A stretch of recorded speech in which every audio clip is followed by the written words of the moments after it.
Hi, this is Dale again. I'm doing my third video on high desert gardening. Today I want to talk about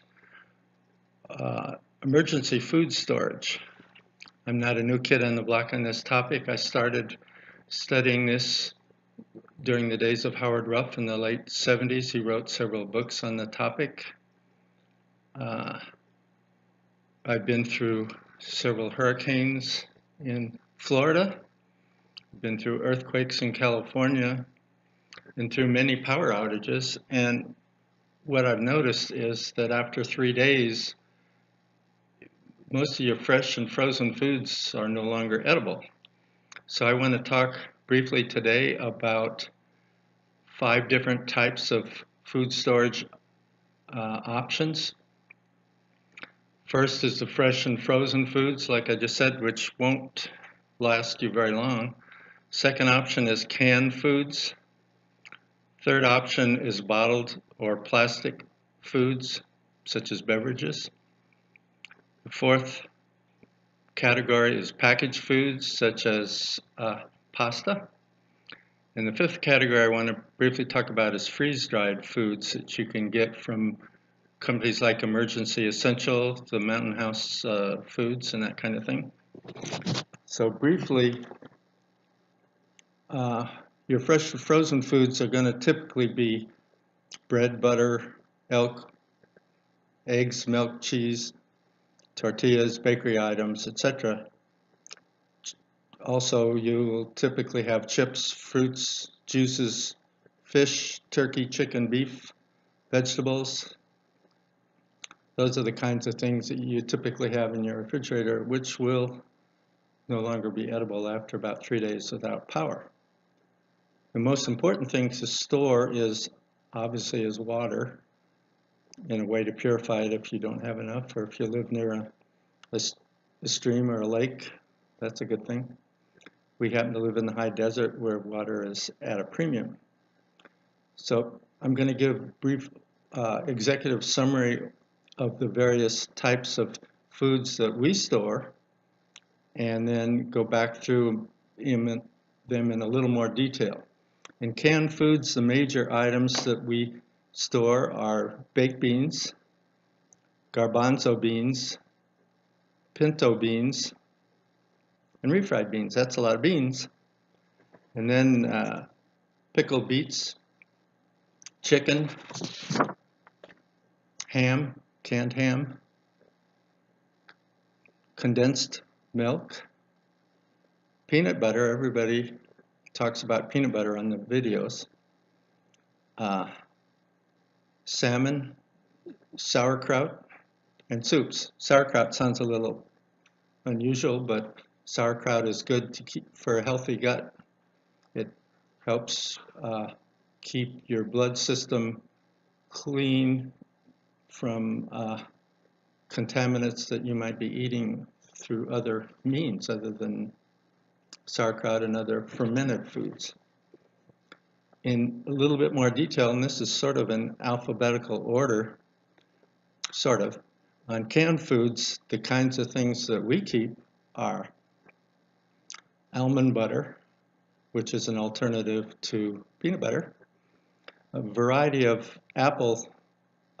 canned apple items such as applesauce, apple filling, sliced apples, fried apples, you name it. Talked earlier about beans. All kinds of beans are good to store, including garbanzo beans, which are excellent for salads.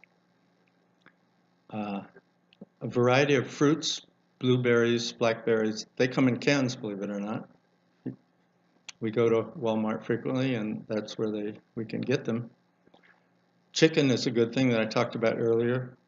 Canned chicken, chicken a la king, chicken dumplings, chicken pot pie. They all come in canned goods. They're not the greatest thing, but in emergency, they do well.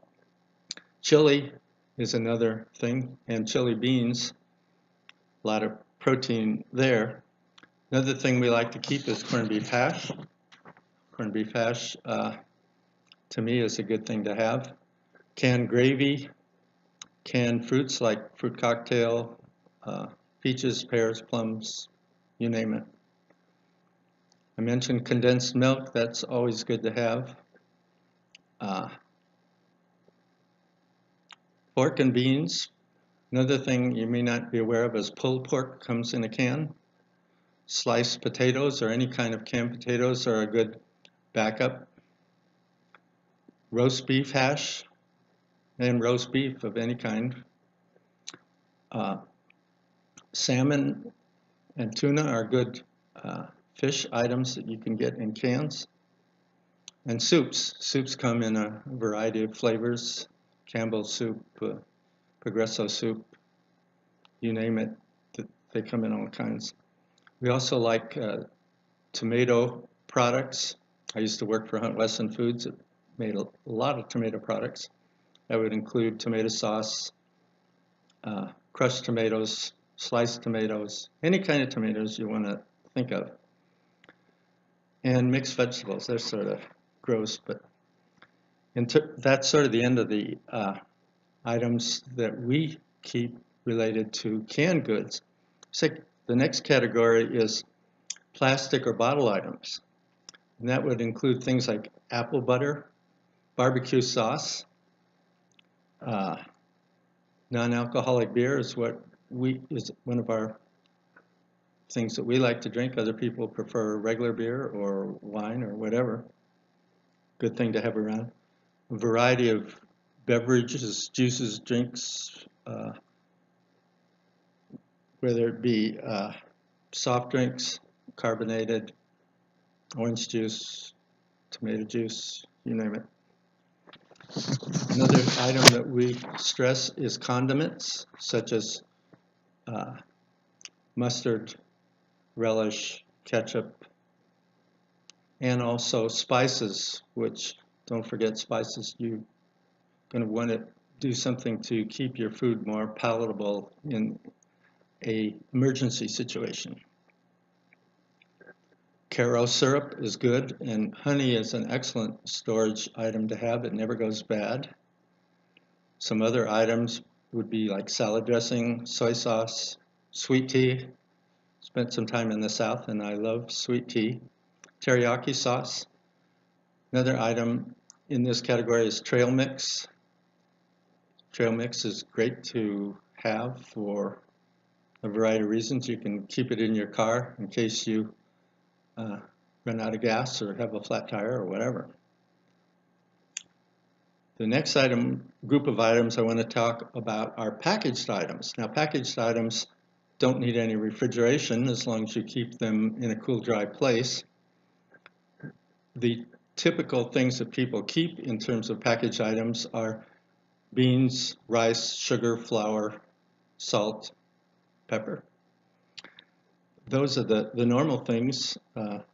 Energy bars are a good packaged item. Cake mixes, pancake mixes. Who doesn't like pancakes?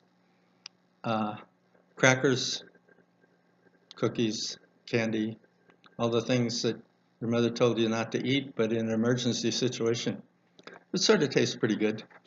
Granola, Jell-O, variety of juice packs. Powdered milk is a great thing to have. Various kinds of nuts, dry pasta, protein powder for those that like that kind of thing. We store sugar in a variety of types of sugar: powdered sugar, brown sugar, white sugar, sea sugar, whatever kind of sugar you want. Again, spices are good. McCormick has a great line of spices.